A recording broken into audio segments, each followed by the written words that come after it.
Hey, what's up, everyone? Welcome to Club Collab. I'm Max Jimenez, and I got my co-host here, Ryan Overcash. What's up, Ryan? What's up, Max? Good, man. How was Merry Christmas and Happy New Year, brother? How was your holidays? You know what? Merry Christmas, Max. Not Happy New Year yet. We're Well, not whatever, there bro. yet. It's the last show, Staying in the moment. We'll throw that in there. So, and welcome everyone. For this, you guys are joining us tonight. We have a special show tonight. It's actually the last one of the year, and what a way to end this, man. I'm super excited tonight with our special guest that's going to be coming on. Man doesn't need no introduction. He's doing some great things in the community and in business. You know, that's one of the things, you know, we always talk about is I think everybody that we brought in this year, Ryan, has has been legitimately verified that they're still doing business, that they're still, and that's the exciting thing. And I think that's the thing that we actually went through when we were bringing them on. So that's always a good thing, right?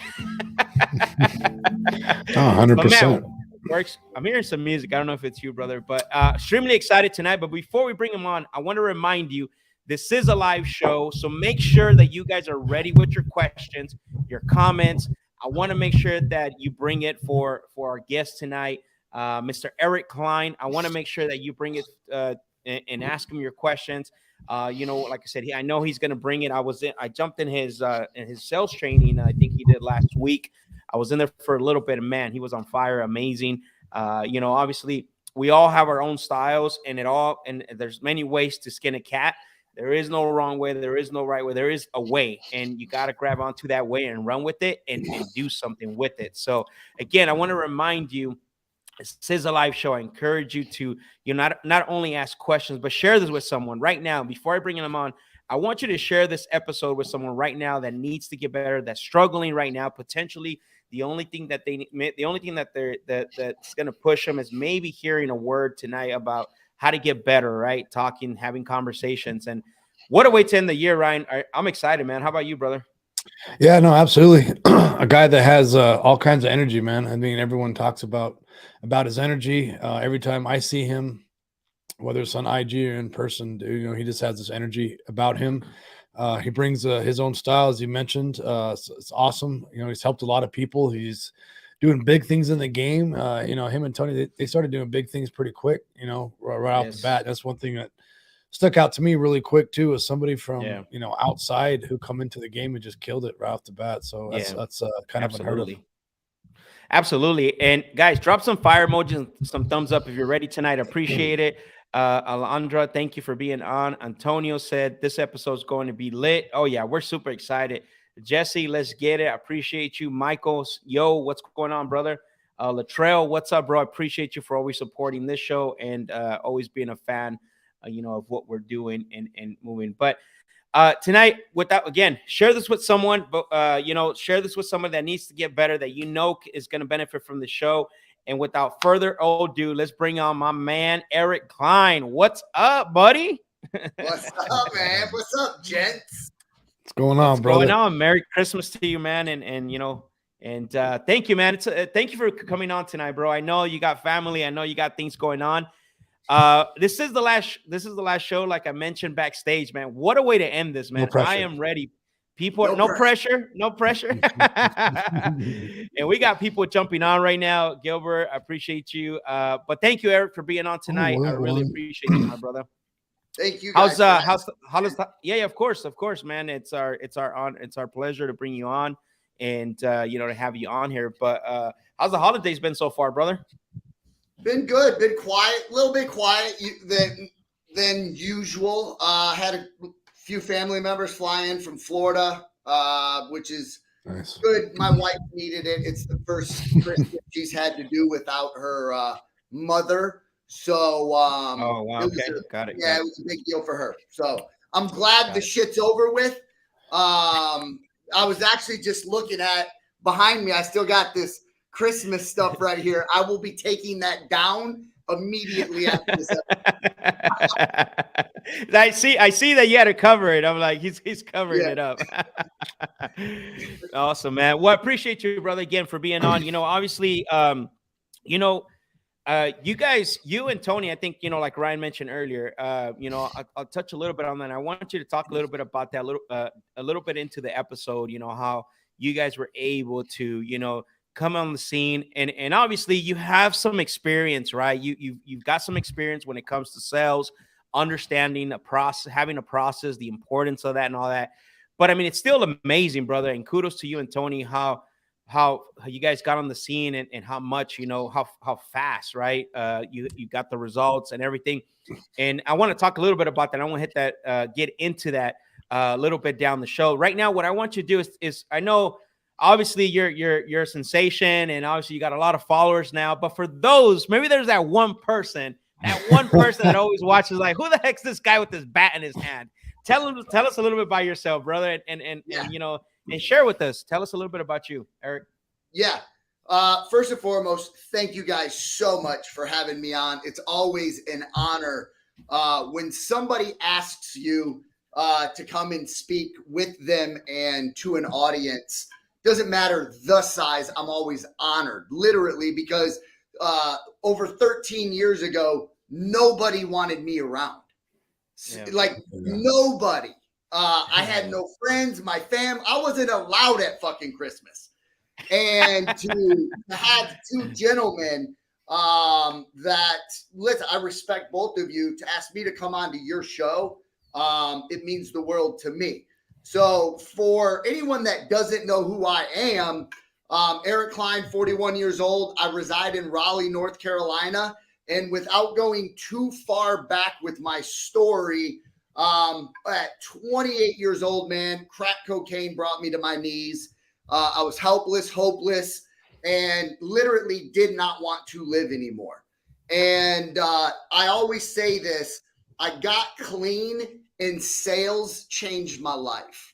I am forever grateful and owe it to the sales game for giving me a life and what I believe is a purpose to excel at something that I'm good at and always trying to get better at. Yep. So I've ran a few different businesses, and I always say it's a sales and marketing model is what I'm good at, and I can generate a lead and I can convert that lead. And it doesn't matter if it's a home, an ADT home alarm system, a fucking solar panel. Like, as long as it's a sale and I have my process, I think I can pretty much run any type of a business model if it's a sales and marketing model. And my niche is over the phone. I've only did over the phone. Like, I love being in an office. I love having a headset on my head. My very first business was a timeshare exit business, and I took it from concept to scaling it, almost sold it for fucking life-changing money. Man, God had a different plan for me because I didn't sell it. I lost the business. And I heard that story, brother. I heard that story. It's man, and again, I know you've shared it in other podcasts and stuff, but that's incredible. Like, you're this is what you're looking for, and then it was like, it was an all-time high. Like, we were getting ready to sell 51% of our business for $54 million. And we were 60 days away from closing the deal. Like, you know how we have all these contracts signed up and we're like, man, closing's in 60 days. We got EMD in, like, it's good to go. They did all their due diligence. They looked under the hood. They wanted to buy our company. And I ended up getting sued by two of the biggest timeshare developers in the world. Not because we did anything wrong. It was the big guy crushing the little guy. And that ultimately That's how I found the wholesale industry, man. I was a lost soul for like a year and a half, not knowing what I was going to do, because I was like, man, for almost 10 years, I was real good at getting people out of timeshares. Yeah. Well, I couldn't go back into that industry. And my wife was like, Eric, you weren't good at getting people out of timeshares. You're good at sales. Yeah. Like, get your ass up off the couch and go find So that's a good woman right there, bro. 100%. And I want to say, so many people give me and Tony all the credit. Little do most people know, my wife and Tony's partner, she is the backbone to our business. So for all the females out there, I give you respect, and you have a place in this industry, because my wife behind the scenes dominates this shit. I agree with that too, because we were planning on doing something together, and they came in, and they were the movers and shakers in the back. Yeah. So I agree with you 100%. That's awesome, man. And I love that that's one thing that I always love about you, because that's like, you always relate to people in certain ways and core values and stuff. And I love that about you, because you give a lot of credit to, your wife and the things that you've accomplished. And not many people do that. And we're, I know Ryan and ourselves, we're big believers in that when it comes to those things, because it's true at the end of the day, right? And that's definitely something that you show on a consistent basis as well. Yep. So. Yeah. She my rock, man. She my day one. Ride or die, bitch. I love that. So then you obviously you own a timeshare business. Let me ask you this: before the timeshare business, were you I know you went through your whole stint, you were trying to survive, and they didn't even want you at Christmas time, right? But did you have sales experience before the timeshare business? I always answer no to that question, but boy, I talk a motherfucking dope man. I talked the dope man into giving me something when I didn't have it. So maybe just like the answer is no. I had zero sales experience. So no, I did not. Yeah. But to me, I think you're again, correct me if I'm wrong, assumption here, right, is that you might have been because what I can tell you is I didn't know sales growing up or anything like that, right? But I was very resourceful, because we dang moved almost every year, all the way up to like 9th grade. And when you move every year, you got to make new friends. You got to adjust to new surroundings. And I don't know if that's something maybe that helped you being resourceful, right? Because and you want to talk a little bit about that, how that translated a little bit into, that's not the whole and end all be all, but that can translate to help a little bit if you are a resourceful person in a way. Yeah, and man, brother, I'm gonna be honest. That's the first time someone's even put it to me like that. Mm-hmm. Like I constantly was from couch to friend group to friend group, so I had to adapt. Yeah, and I had to get people to like me, dude. I was so fucking insecure. Like I did anything I could to get someone to allow me into their group. So does that have a role in where I'm at today? Fuck yeah, it does. Yep. And I never once thought of it like that. Yeah. So yeah, fuck yeah, bro. Yeah, I love that because I think that it's called unconsciously developing the people skills, right? That's not the end all be all. Like people are like, oh, to be good in sales, you just got to be good people skills. Like, no, you don't. No. It's one small part of it. Yeah. So then no sales skills prior to that, but obviously, with everything you had going on. So then you come into this timeshare business. Did you have a mentor? Did you develop it? Like, what did that look like for you? Yeah. And my apologies for cussing so much. You're good, bro. It's all good. You good? Just be you, brother. I am cussing up a storm right now. So the first job I had out of treatment before or after the busboy job I had was I worked in a call center for another gentleman for a year and a half, probably almost 2 years. Okay. And I was surrounded by some of the best talent that I've ever been around. Right. Is there better talent out there? Yeah. But in my experience and me coming up, like dude, South Florida is the call center capital of the world, bro. Yep. Like there are so many call centers down there, and there's so many people that go down there for treatment to get help that wind up in a call center. Got it. I was blessed enough to be in a call center of over 200 people. And like I always say, man, people are like, where did you learn? Dude, I was in the pit, soaking up. Like I was never the most talented person at that company, but I outworked all of them. Yep. But everything all these talented motherfuckers were doing, I would take bits and pieces from every single one of them. I would hear them say something. I was jotting that shit down, dude. Like, all right, it works for him. I'm going to get it to work for me.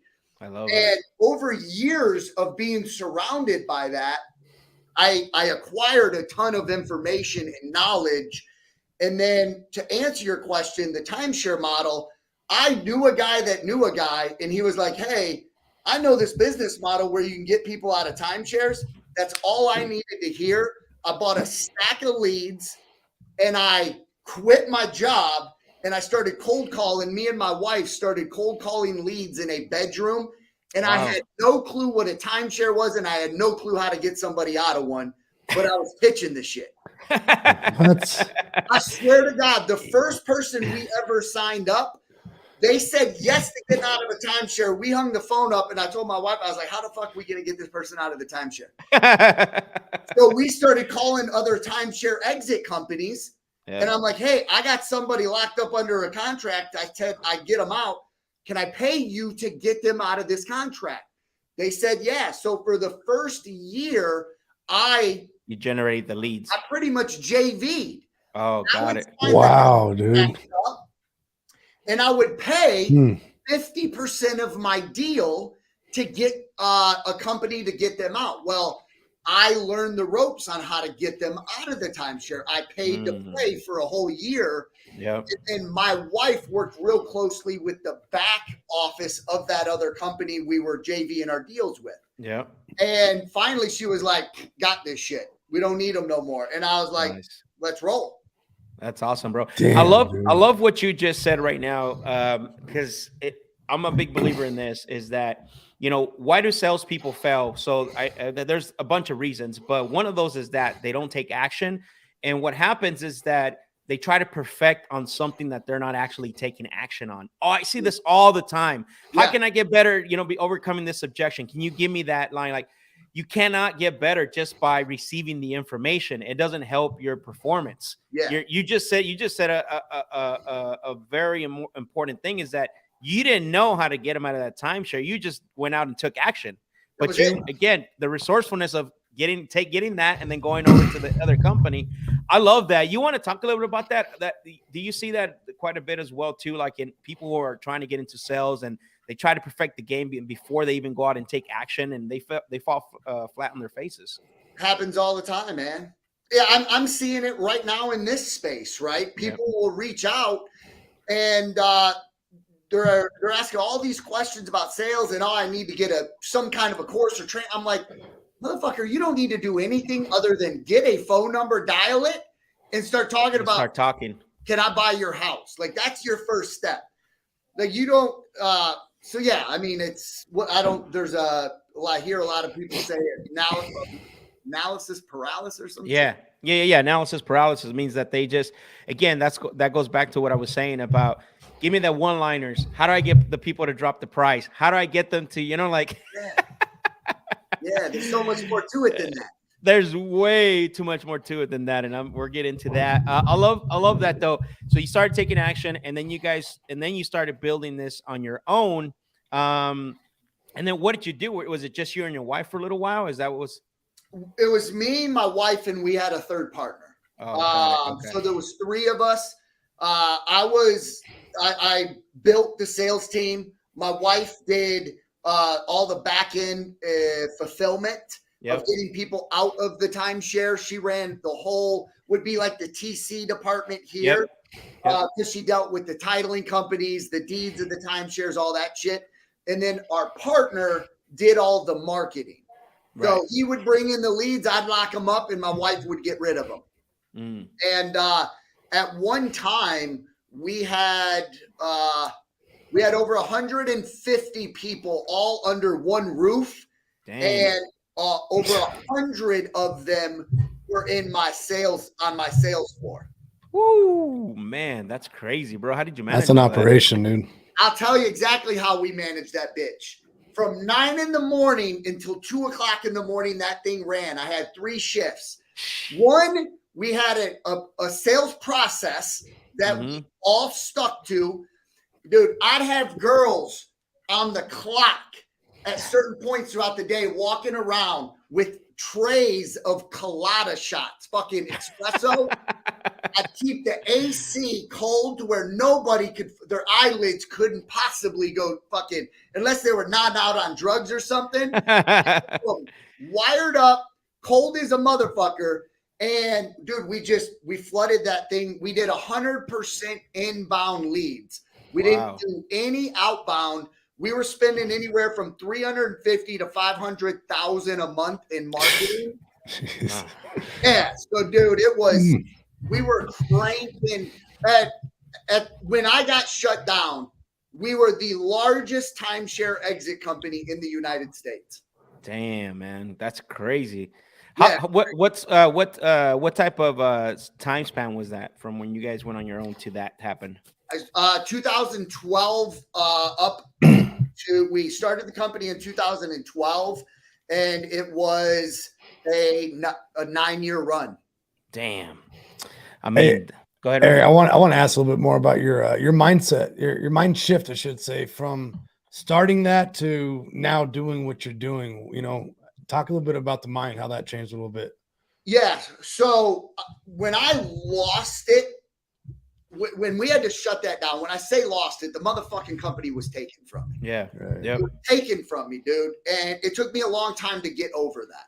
Hey, let me ask you one question, Eric, before you answer that question. Was it what the companies that came after you were the timeshare companies? Yes. Oh, got it. Okay, perfect. They were the timeshare companies. It was tortious interference, and because of our marketing, got it. Okay.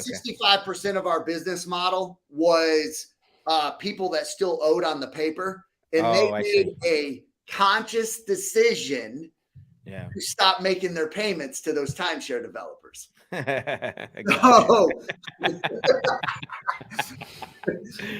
Got it. Go ahead about your mind. How did you change your the mindset, man? When I was in treatment, I used to ride a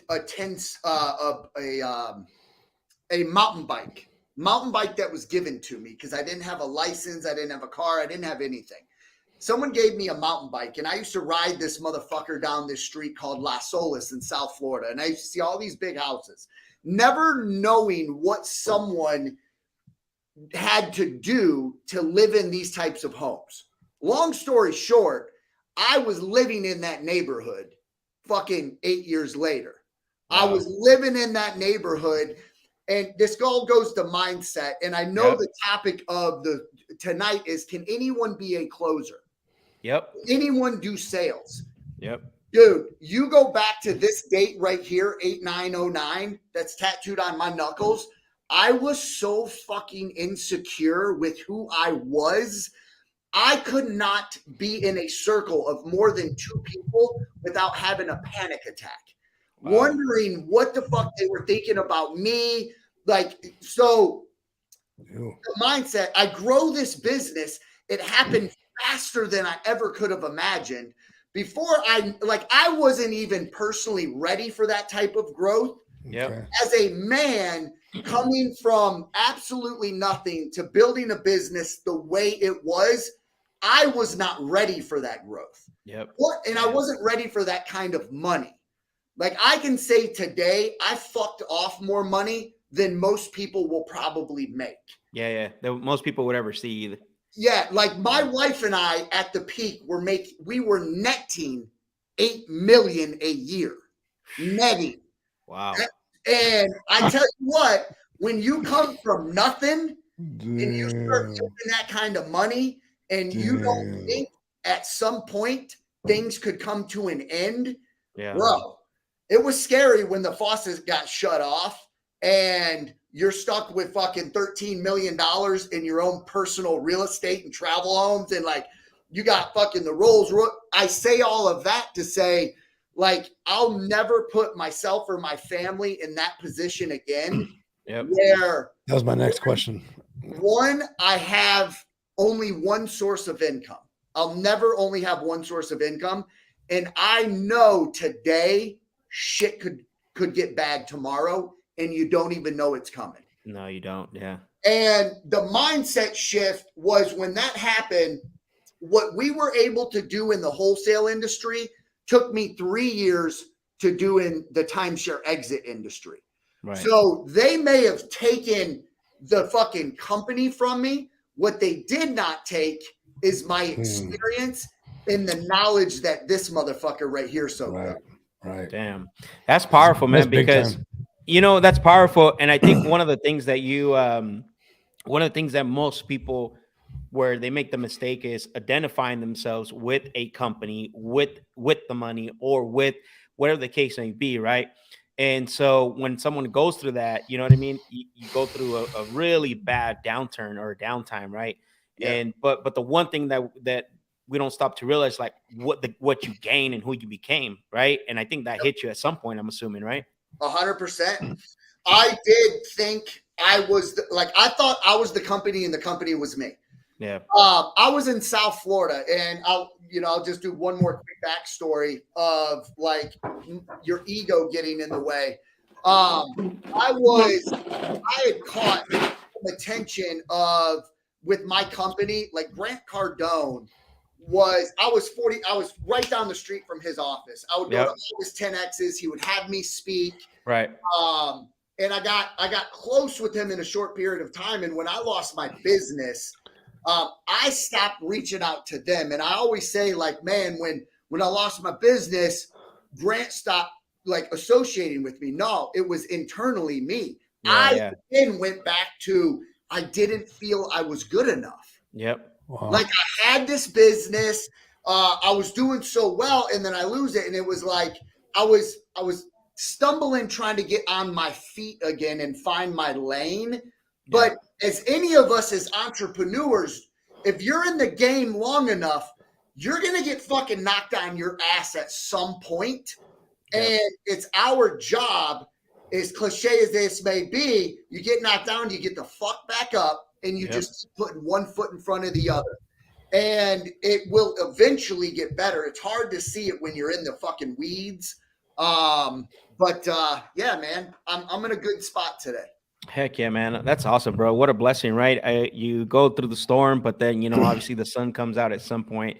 It's not about even the storm, is what you do while you're in it. And, you obviously, I think we all make decisions, and we all, obviously have our mindset certain ways, but man, you're on the other side of that, and you're thriving now. So getting back a little bit to our talk tonight, conversation, bro, I don't know if you ever shared that in any other podcast, or if you have, but I have not heard that. And I appreciate you for diving deep into that, because I think a lot of people need to hear that the end is not always the end, right? There's always an opportunity coming. And that's because I'm a big believer in, and I don't know if you ever heard this, it's called your identity and your role, right?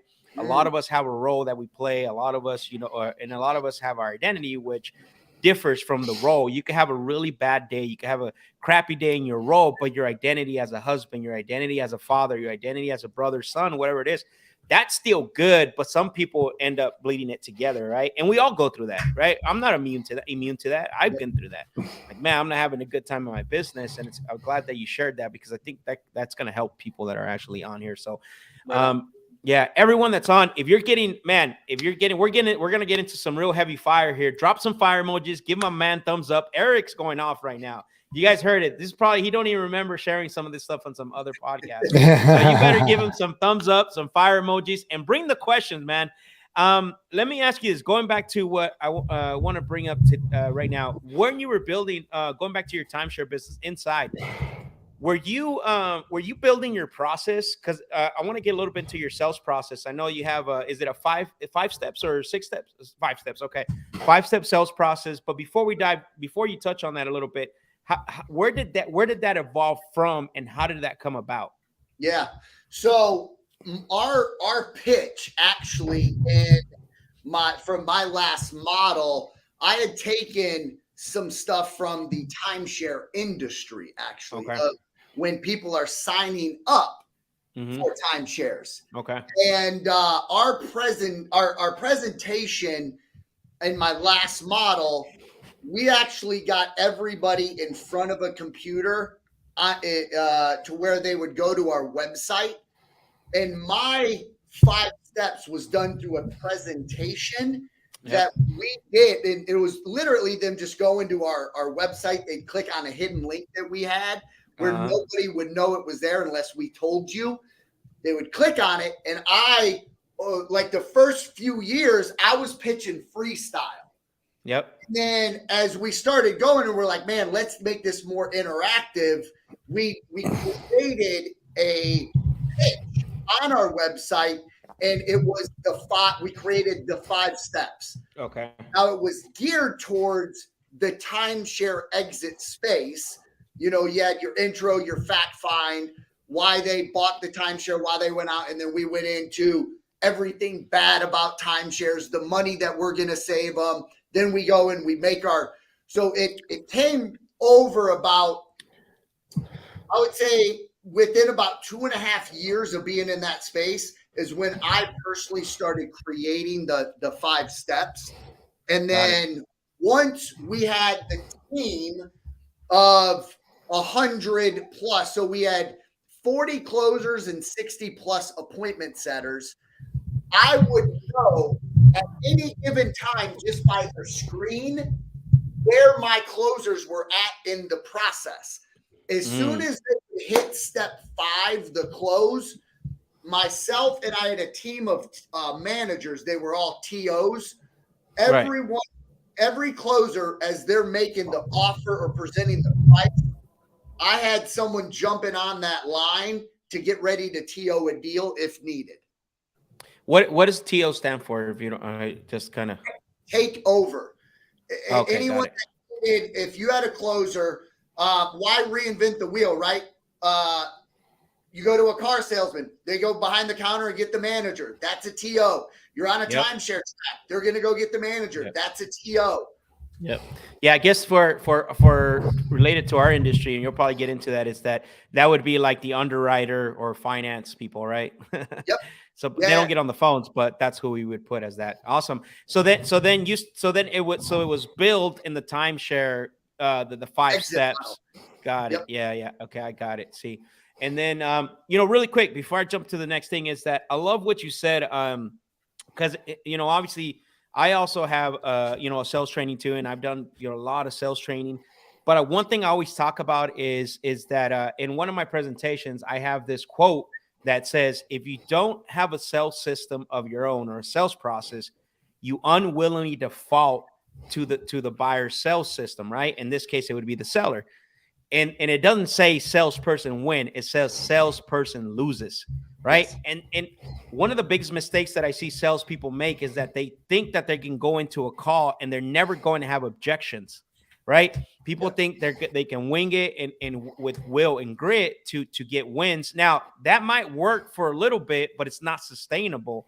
And I want you to talk about the importance, because you did that and I've done that. Ryan's done that too, right? Where we come in, use will and grit and try to, wing it. What was the difference you saw from that when you built the process where you're at now, the 5-step process?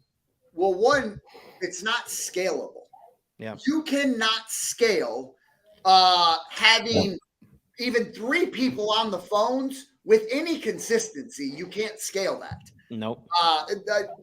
One of my guys that I learned a shit ton from through coming up through the ranks was, you never let the prisoners run the asylum, right? Yeah. So it's one of those things where they are not.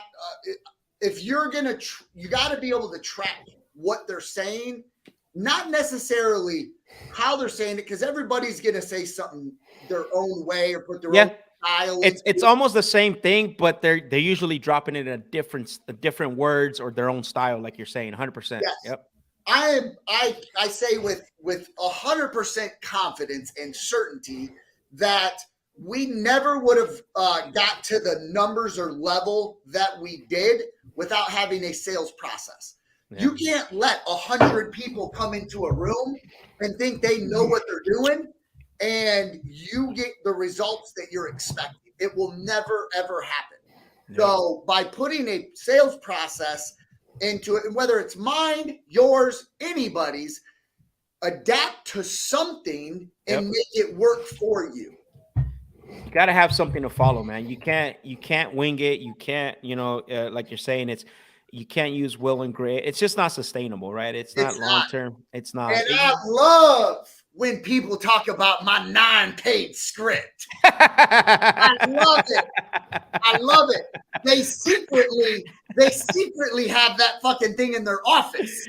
Yeah, I know. You know what's beautiful about that is that that style of winging it is actually dying, if not dead already. Like I can tell you that right now. Dead on arrival. Dead on arrival.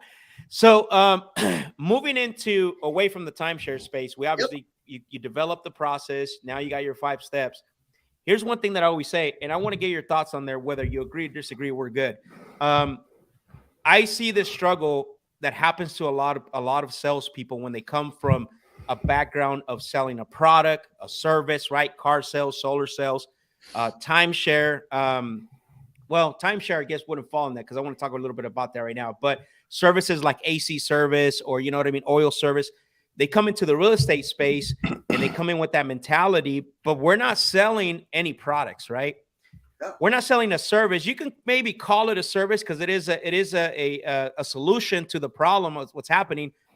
But timeshare seems like you're almost doing the same thing because you're not really selling a product, right? Or a service. Dude, you shove it down their throat, bro. Like, I'm telling you, it like literally. We had this thing in my office. And shit, you not. We had I had on all my closers. We had the hourglass, bro. Oh yeah, 30-minute ones. Yeah. But then I would go and put nickels or quarters on my closers things. When they got to the close, if they'd have 5 quarters on one side. Every time they heard a no, they'd have to put a quarter over. I would not let them hang the phone up until they got past 5 no's. I love it. So we would and it was hard for me coming into this industry. I've never offered somebody money. Yeah. Like I've never offered somebody money. I'm like, what the fuck? They're turning down this money I'm giving them. So dude, I didn't get a deal my first day or 2 on the phones doing this shit. It took me a minute. Oh yeah. Yeah. I'm the same way. And that's why I want to, I talk about that because it's not the same thing, right? You're not selling a product. You're not selling a service.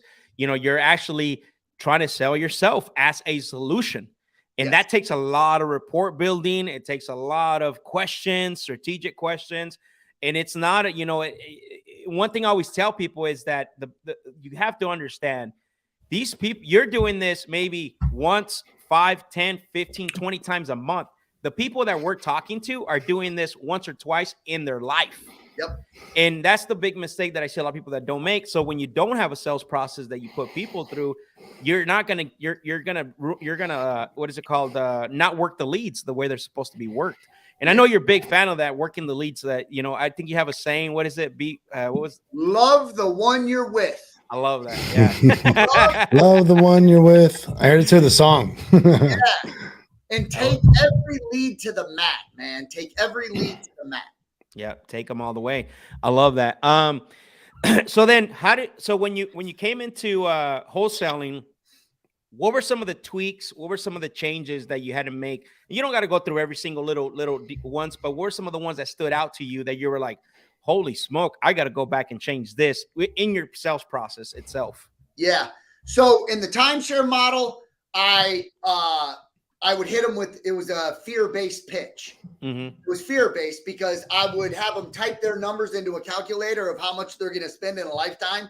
Yeah. And it followed them on the website throughout my entire pitch. So they had this number just blinking in their face. And it was like, you either pay me this or you pay that. So it was all fear-based. Wow. So coming into this model, I didn't believe this model when I first heard about it, because I was like, who the fuck is going to sell me a house over a telephone? So, for 50 cents on the dollar. Yes, but I say that to say this, like, I came in this with the mindset of, dude, I really got to get this motherfucker to trust me in order for them to even think about selling me a house. So immediately I went from being don't get me wrong, I still believe in pressure. Yeah. I absolutely believe in pressure. There's people that have been sleeping on it for 10 years.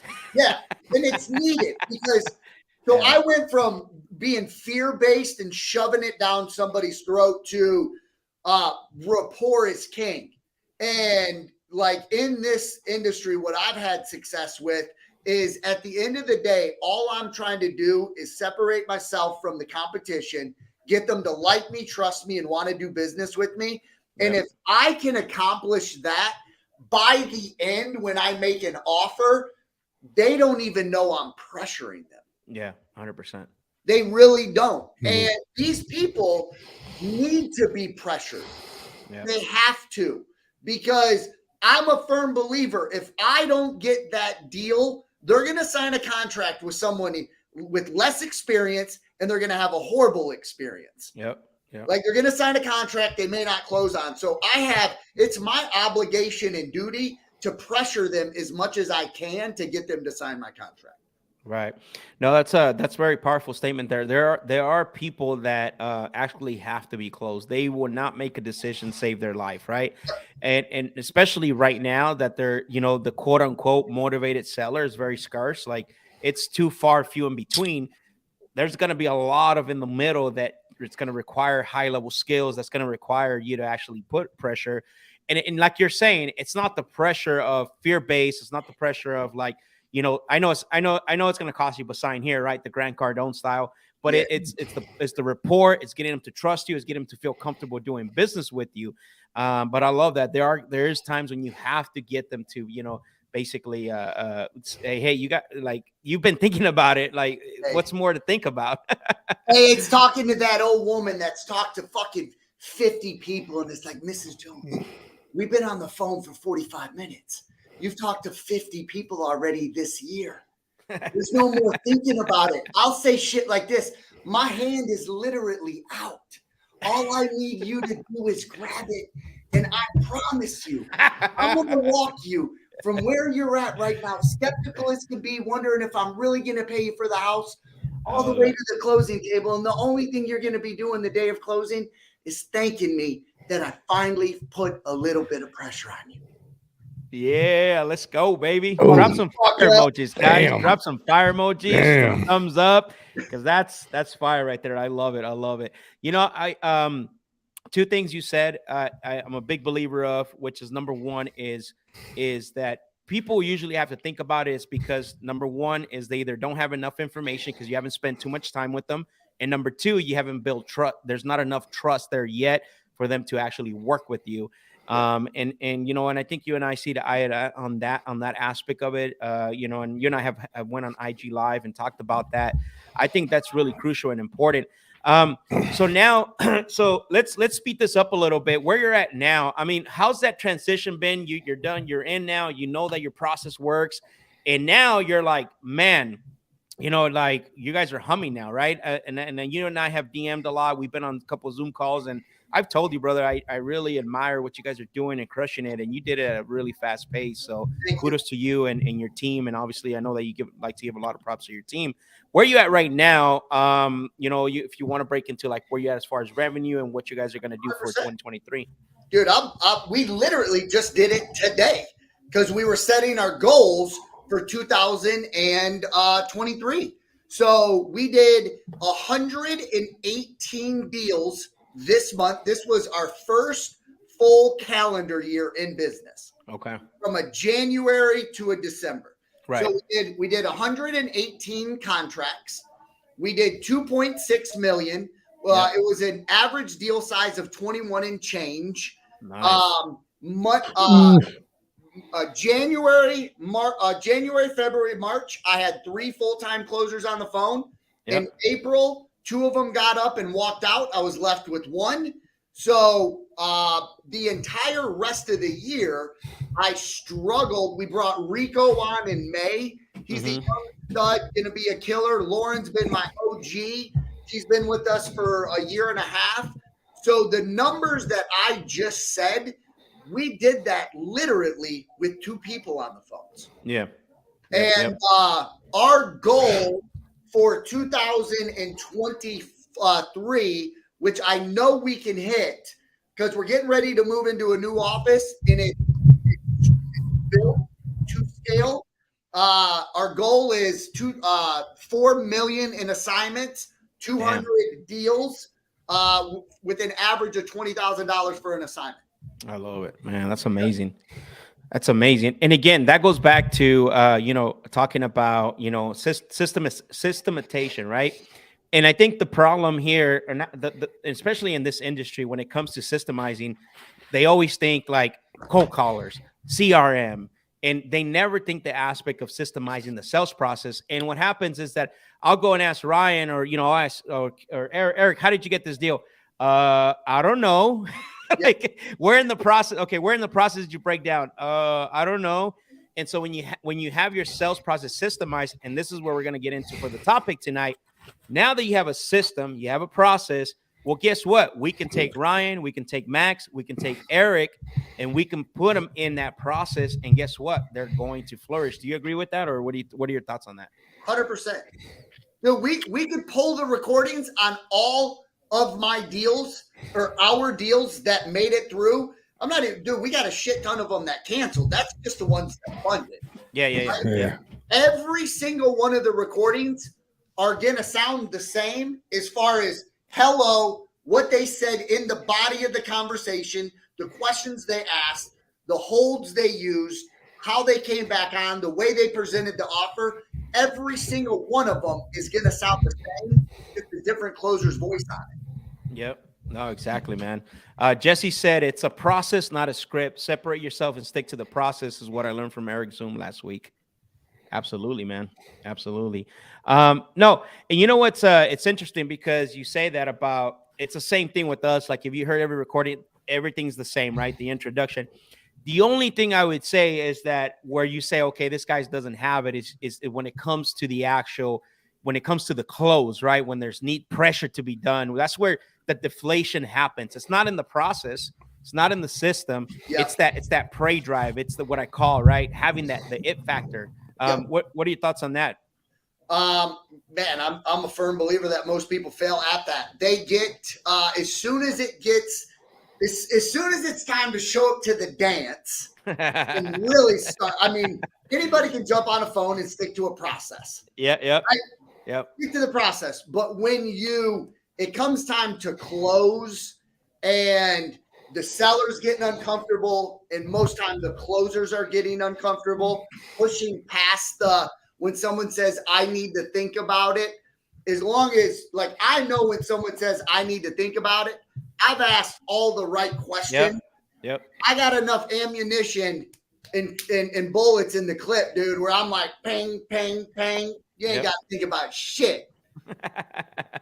No, I love that. But that's what that is actually what the process is meant for. So if you're a true closer, you're having that process. And then if you're a true closer, you're going to use all that, right? Yes. You're not going to let them off the phone. Like, wait a minute, you need to think about it. We just talked about that. You already told me that, your wife wants to already do it. You already told me, you already talked to this person. You've been thinking about selling for the last 90 days, right? So all that, you have that already there. But I think the deflation happens is when that pressure starts to, boil up. That's the only part where I think people fail in a process. Because you're right. Anyone get on the phones and follow whatever the steps. But when it comes to, now you got to say, hey, I like everything you said. I got to think about it. That's when the hot air, that air, like, and asking for the close again, asking to get the contract out. Yep. Like, you'll go in circles trying to justify why they do it, but you never go for the close again. Yep.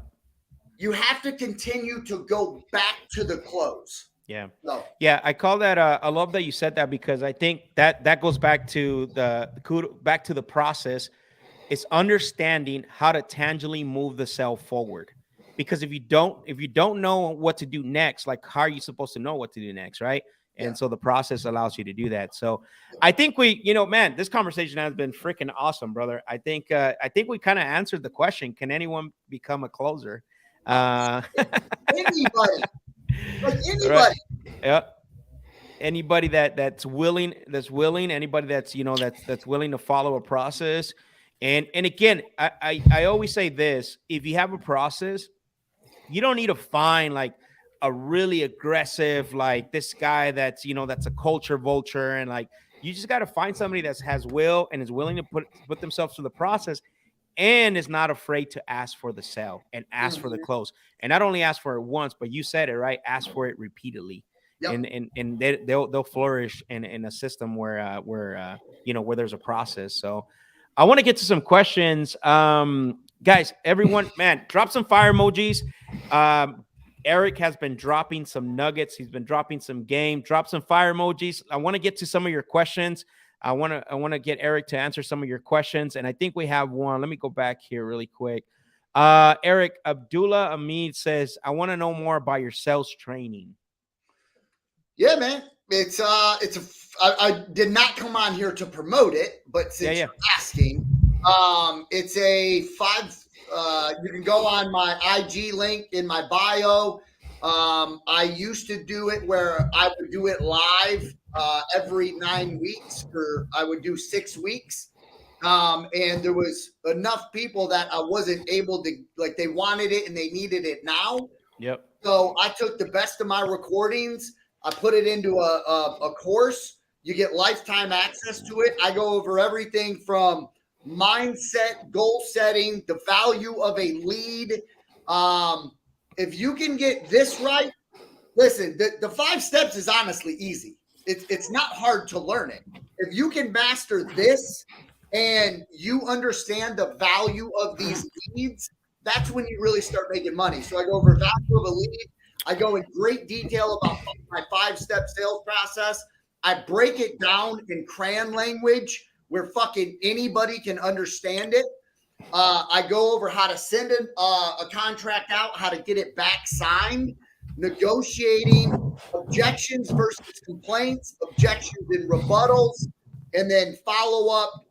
And then you also get my 9-page script.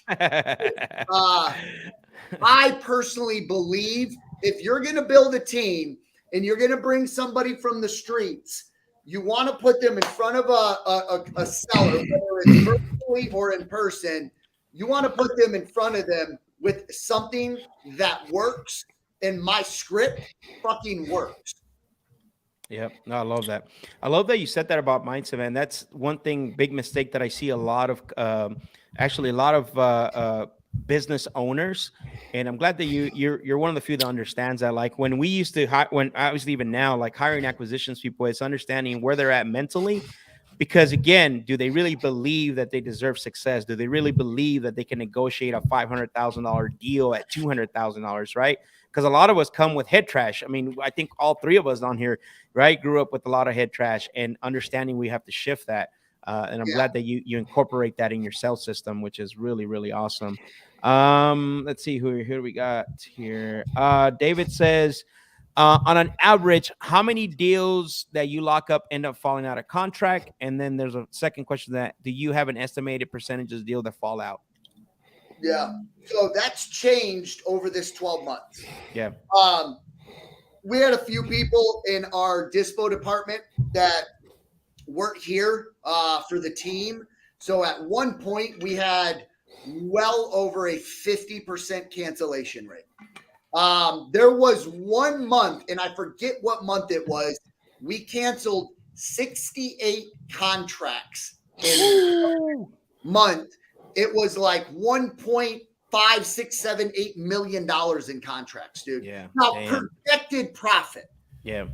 And we were so backed up on contracts because we had people in our dispo department that didn't give a shit. Yeah. They just did not give a crap. And I remember the day I came into the office, Tony was sitting out there. His 2 dispo people didn't show up. He had his fucking hands in the top of his head like this. And he's like, bro, I don't know what to do. And I was like, Let's get rid of them all and start from scratch, brother. Yeah. And we fucking call, cancel. But to answer your question, I believe right now we're at like a 30% 30 or 35% cancellation rate. I'm a firm believer you should have a cancellation rate. Yeah, no, for sure. And you know what? That's you're below the average. I think like across way below. I think across the industry is above 50%, 50 to 60%. Especially it's 100%. And I found this out about a year and a half, 2 years ago, right? Going into these other masterminds, and you start to learn, you know. So it's high, like the attrition rate's like 60%. It's crazy. But the reason why, and I'm gonna tell you this from my experience, is that because you are virtual and you are in many different markets, right? So it's not like you're in your local market, you're going to these houses. Because I can tell you, when we were just strictly like local and going to the houses, we were only canceling like 1 out of 10. But that's because we were very honed in. But what happened when we went virtual, it was like that number like tripled. Now we were like 3 out of 10, 4 out of 10. And that's because of the virtual markets not being there, not really, you know. So a lot of factors go into that. So yeah, and ours may be higher. I say mine, it's not mine, it's ours. Might be a little higher than that. I thought Tony said we were at like 30, 35, maybe 40. I don't know. Yeah. That's still good. If you can maintain like below 50%, I think that's pretty legit. So especially as the volume that you guys are doing, bro. I've seen where it's like 65 to 70% with some companies. That's insane. What KPIs do you use? I always hear one of two things is either dials or conversations. We'd love to hear your thoughts. Yeah, great question. I live and die by these three things: dials, talk time, and offers. Why do I live and die by those? The only way you're going to get a deal is making dials, having quality conversations, and making an offer on the property. Yeah. So the KPIs that we go by at my office, all year long, we went off a minimum of 50 to 70 dials per day. Yep. What is a dial? A dial is calling a number and letting it ring at least 3 times. That is a dial in my book. So 50 to 70 of those. And then I want between 3 to 4 hours of talk time. 3 to 4 hours of talk time. And then you need to make between 3 to 5 offers a day. So those were the KPIs that our office worked off of for 2022. Now, going into 2023, I am a firm believer your team is going to, for the most part, do the minimum. So Lauren, which she is our OG, she's our ride or die, she's been with us the longest, she hit our minimum KPIs consistently all year long. So me as a great leader, I have taken the minimum and I've raised it on everybody. So we are now doing 60 to 70 dials a day. I raised it by 10 dials. We want 3.5 hours of talk time minimum, and we want 4 to 5 offers minimum. So I raised it by 10 dials. I raised it by a half an hour of talk time, and I raised it by 1 more offer a day. You compound that over a year, I've automatically, without asking them to work any more than minimum, I'm going to squeeze out 18 more deals per closer. Amazing. Hey, let me ask you this, Eric. Do you make an offer to everyone you talk to? I know that I don't know what the audience is on here. So right. I'm going to absolutely say yes. Okay. Fair enough. Make an offer to every single lead that hits your CRM, because I'm going to tell you this right now. If you're only getting 2 to 3 leads a day and you haven't even gotten your first deal, you're crazy to think you can get in that fucking seller's mind and pick out the magic number that's going to make him tick. Yeah, no, so for sure. Him or her tick. So you make an offer to everybody. I see someone asking the questions, what would disqualify a lead from your perspective? They rejected an offer. Yep. You'll put them on a follow-up though, right? 100%. Yeah. Jesse wants to know which is the legit one. I guess your IG. Which IG is legit? There's like 3 or 4 of you. I know, bro. It's the one with 17,000. Oh yeah, he followed up. The one with 17,000 followers. 17.6. Yeah. Michael said it's 50%. I guess he's talking about the cancellation rate. How many acquisition reps, dispo reps, and lead managers do you have right now? I got 3 in-house closers. We have 2 dispositions. We have 1 transaction. We have 4 lead managers and 15 cold callers. Oof. Damn. Nice. An operation. Are you moving your lead managers in-house? Okay, cool. As soon as we get into our new office, yes. Nice. Eric, what are you Eric, when you're comping a property with the seller on the line, do you just spitball it to keep the hold time short or keep them on a longer hold to make sure the numbers dialed in? So in our office, the way we run our company is my closers, as soon as they get to step 3 in the sales process, which is the pitch, we know they're going to go through to make an offer on that property. So as soon as they get to step 3, we have a Slack channel. It's called Offers Needed. And they'll put in the property in there. And then either myself or somebody on the team is gonna run the numbers for that closer. So we always have 2 sets of eyes on the numbers. That way the closer can focus on the pitch. I love that. Perfect. Amador, I think you covered this one already. What does your team look like in-house? Your virtual team is the lead managers and cold callers, you said? That's it. Yep. Okay. Got it. Awesome, man. Great questions. Guys, I know we got it. We're hitting about the 1 hour mark. If there's any more questions, ask them now. I know Eric's got a lot of family and we appreciate for him to jumping on. Eric, this has been I got a question. Bonkers, man. Go ahead, Ryan.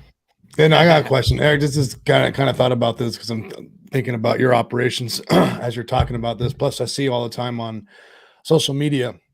You're heavily involved, what you're talking about earlier. You put the headset on, you're closing, which looks like you're doing a lot of that. Now, with what you just said, because I'm just thinking about this in my place, like when it gets busy, I'm guessing, and people are putting those, hey, need comps. How do you balance like supporting the business with what they need, you closing, and maybe you going out and doing your own thing too for the business? Like Max does, right? Goes out and does other bigger, better things. How do you balance all that, or do you have it balanced? What is your what do you do, man? 0 balance. So every single day I am on the phones. I'm doing my business I'm the bottleneck to our business right now. I am. And I know that. So and the reason I say that is I'm taking up a seat and I'm only producing probably a quarter of what that seat should produce. Yeah. Because I'm running comps, I'm on other phone calls. I'm not what that seat deserves so much more. It deserves someone sitting in it, dialing numbers all day long, making offers all day long. And I'm not doing that in that seat. So how do I manage it all? It's I start off the day calling with my team, but as soon as I need an offer starts coming in, that's typically where I take a step back, and then the rest of my day is fucked. That makes sense, bro. I've been there. I did that. Ryan's been with me. How long did I do that for, Ryan? Right? Yeah. I was the huge bottleneck, and we towards the end, before obviously the partnership kind of went both ways. I started to step away. It was the most difficult. It was difficult because I love doing that, right? Like that's what movement. But I knew it was causing issues and problems. But definitely we should chat offline some of the things we did. So it's not scalable. I have to. So my goal is I'm absolutely firing myself from being a closer, but not a coach. Yeah. Right. Yeah, that makes exactly sense. 100%. I'll be the king of TO. Like I know when they get to the end. So at our new office, I've given my team my word. Every time they make an offer, I'm gonna be on that headset with them because it's so much easier for me to be listening to the conversation, to be able to coach my closer Like, listen, I heard something you didn't fucking hear. Say this. Yep. Right. So I'm listening to the whole. I love that real time because you're that's the whisper. You're on the option, Y right? Connect, right? Yep. You're Y connected in with them on dual headset. Yep. But I love that. I love that. David, this might be the last question for the night. It says David said, if they accept your offer verbally, are you sending the contract over the call before you hang up? 100%. So as soon as they accept the offer, now it's buttoning up the deal, right? You're putting a bow and ribbon on this thing. You're going to build some more rapport. They've given you their fucking, they've said yes, right? They've lifted up their skirt and they said, let's get in bed. So what you want to do now is you want to button this thing up. And you want to keep building that rapport. You want to give them the next steps. This is what we're going to do. You're literally going to join hands together. We're going to be best friends for the next 45 days, whatever it is. And you're having either yourself or someone else on your team type this contract up. And your underwriters, you're always saying our underwriters are going to put it together. Yep. You're going to put it together. And then you send it. I'm going to give you a tip on when we send it. We'll say, go ahead and pull your email up. You should have the contract in your email. The only response they should give you is, I don't have it. So you know they're not lying because you have not sent it yet. So as soon as they say, I don't have it, boom, hit the send button because you know they have their email open. They're in front of it. Wow. That little piece right there, dude. That's dope right there. Yeah. That way you know they're not telling you. Yeah. I love that. You get ahead of that. Yeah, I love that. You know, one thing you said right now, which is big, and not to start a whole conversation here, but I think we should highlight that is you're still bonding and you're still building rapport with your seller. I think one of the big mistakes that I see a lot of sales systems or processes make is they put it in the beginning and then they forget about it. Like, do you know like what can happen throughout this whole process? And I think you and I see eye to eye on that. Like, you got to continuously build rapport all the way to the end, to the transactions. What are your thoughts on that? Yeah. So just because they said yes and just because they signed that contract does not mean their phone stopped ringing. And this is what you don't want to happen. This is what you do not want to happen is someone like myself, Max, right? You got 3 guys on here. We're calling leads all day long too. We get your we get your contract on the phone and they don't tell us they signed another contract, and we do a little bit better of job and they fucking accidentally sign another contract. Hey man, let the best man fucking win at that point. So here's another tip. Once they sign the contract, I would, in our office, we reach out to every single contract that's been signed up to the day of closing. We reach out to them at least once or twice every single week just to let them know we're here. We ain't going nowhere. This is how far we've come, how far we have to go. If you have any questions, let us know. So, like, stay on top of these people because they will fucking cheat on you. Bro, I love that. And you know what? Not just other people calling them, but don't forget, their family's not going away. Their realtor friend is still going to talk him in the ear. Like, all these things can still happen and go wrong on the deal. So, Eric, my man, this has been amazing, brother. And I don't want to keep you longer. We can go out here all night. I think we can go out here till midnight. We're talking the same language here, but I really, really appreciate you, brother, for coming on, dropping gems. What I want to do, brother, is I'm going to bring you off and we're going to say a word, and I'm going to bring you back on your own so you can give somebody a word of encouragement, something, that maybe there's somebody that's struggling, and whatever it is that you want to say, and I'll bring you right back on. Think about that, what you want to say. Okay. So let me bring you on. So, man, Ryan, that was freaking amazing. I knew he was going to bring it, bro, but geez, I would think we got him to, open up on some things. And man, what a way to end the last episode of Club Collab, brother. Talking our language, my language specifically, but I know you love that as well too. So absolutely, man. It's another brother in arms, just another part of the. But you know what's but you know what's amazing is that no egos, right? No, his sales process is not the right way, or none of that. Like, I learned a lot from him, just like he's shared. Obviously he's learned from and we learn from each other, right? I think That's always been the main thing, and obviously that it's attracted you to come, partner That's what I up love or work about with this. us. Yeah. Is that there's no egos here, and and again, everyone can learn something. And I always tell people this is that regardless of who you learn from, as long as they're doing the business and they actually are legitimately, they're in some type of sales or they're doing something, like whoever you learn from, take a little bit from there, a little bit from that. And I always say these two things: you got to internalize the process and personalize it. Internalize it and personalize it so it can be you, but have something prepared. And again, it's been amazing. And this is the last episode of the year. We'll be back next week with who do we have next week? I think we have, we got Ryan Zolan. Ryan Zolan, yes. Ryan agent investor. He's got all kinds of big things going on. So excited to have him on. And we're partnering up with him on a couple of things, so you don't want to miss next week. And I appreciate Jesse. Thank you for being on. Antonio, you're welcome, man. Thank you for being on the show. Tony. Appreciate the time, Eric. David said thank you, and Juan says thank you, gents, so much. You're welcome, man.